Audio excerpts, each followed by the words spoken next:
You know, I am such a blessed man. God has blessed me for over 50 years now, walking with Him. It was actually almost 56 years ago when I really came to know Jesus Christ. And throughout the years, He's given me friends, and all over the world from different backgrounds, different cultures, all have come to know Christ. And it's been in that relationship with those friends that I've really gotten to experience what it means to have fellowship with others because of what Christ has done. There was one person in particular who's made a great impact on my life. He was from the former Soviet Union. He studied at the university in Moscow. He was a communist and he was an atheist and didn't know God. And then when communism began to collapse, we had gone in there and I was preaching some very large meetings and God was moving in a mighty way. I had preached in Moldova in the national stadium there, the Stadium of the Republic, and God had moved in such a mighty way. And we went back to do some follow-up and other evangelistic meetings, and I met Vladimir.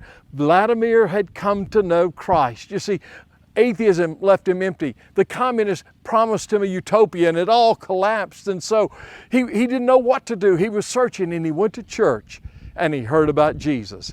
And he and his wife, Natasha, both gave their hearts to Jesus Christ. Well, whenever I met Vladimir, he spoke very good English, and so he became my translator. And he would travel with me, and oh, I tell you what, he wanted to tell everyone about Jesus. I remember one day we got trapped in the airport in Moscow because all the flights had shut down, and we preached the gospel. We held evangelistic meetings right there in the airport with many hundreds of people coming around and people giving their hearts to Christ. Oh, it was exciting. And you see, one of the reasons it was exciting was because Vladimir was so excited about Jesus. But I don't want you to get the idea that this was some flippant thing, because you see, during the midst of all of this, Vladimir's wife, Natasha, became ill and she died. And he suffered.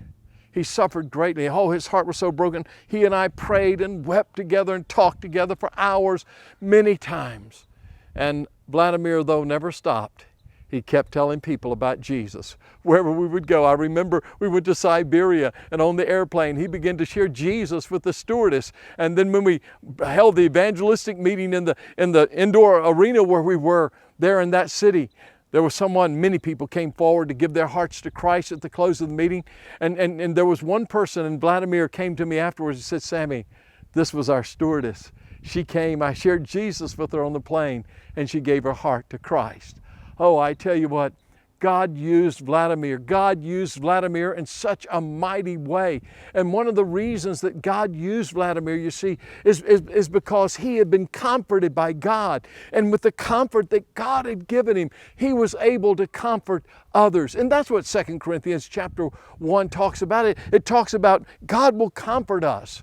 When you know Jesus, He will comfort you with the love of Jesus Christ, and it will enable you to comfort others. Oh, God builds a life message into you. That's what God did with Vladimir, and that's how Vladimir made such an impact upon my life.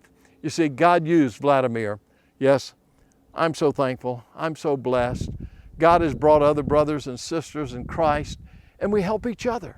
We help each other to grow. We help each other to share Christ with others. Oh, what a wonderful thing it is to know the love and the comfort of Jesus Christ when we have friends who know that love and comfort, and we share it with one another.